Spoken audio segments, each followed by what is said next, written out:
All right, so in this video, I'm going to show you guys what to do against bishop d3. So here, the question is, we can't move this bishop anywhere. So what do we do?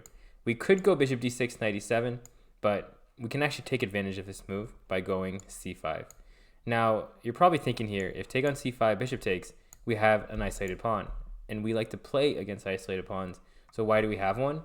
So when they take on c5 here, our bishop hasn't moved. So we save that tempo.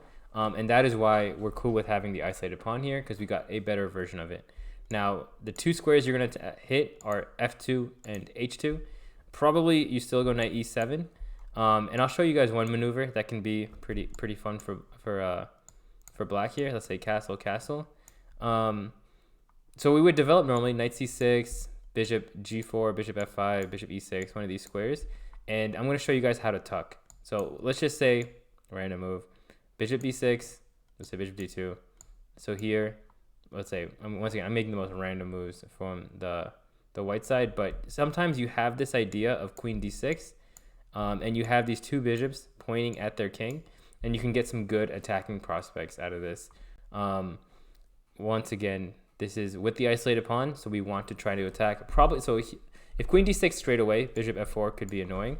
So what you probably do first is go knight g6, trying to get to one of these squares to start attacking these pawns.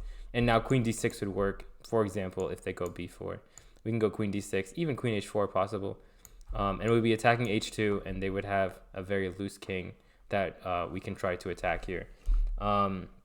So now the other variation that you want to know, so once again, if bishop d3, we go c5, attacking the center. And if they take, we have good IQP.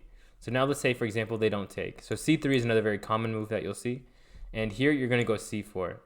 So we don't want to go bishop d6 here, because after take, we wasted a move, and white gets the good IQP, or gets to play against the IQP in a good way.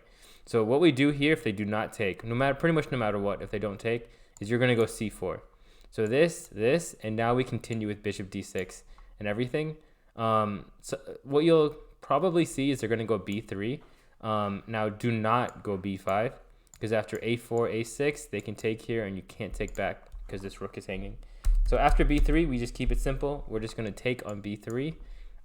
Normally they go pawn takes, and then we just continue.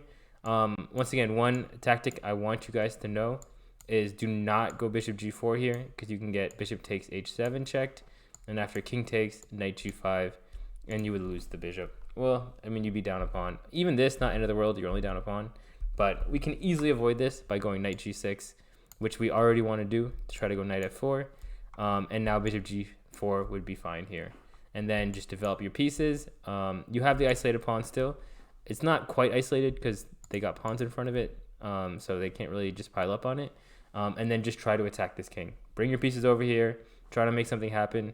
You can always go for the tuck to try to get an attack. And that is what you want to do against bishop d3 on move 4, I think, because they took on d5. So this, and bishop d3 correct on move 3. Boom. That's what you do.